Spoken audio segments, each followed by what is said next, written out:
IFM News. IFM News. IFM News. Lokal.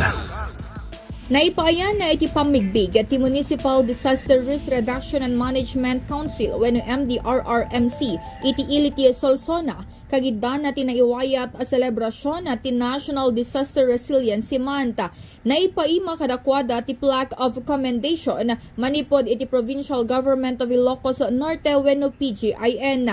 Daytoy ket pamaneknek iti agtultuloy na pintas a serbisyo iti Municipal Disaster Risk Reduction and Management Council babaan iti napaspasa na alerto kan napapigsa pa nga disaster management.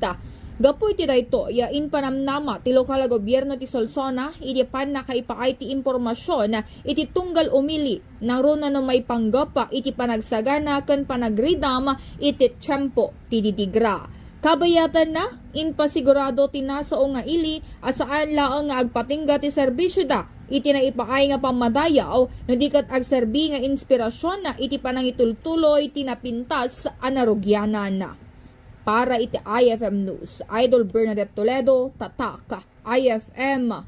IFM News. IFM News. IFM News. Lokal.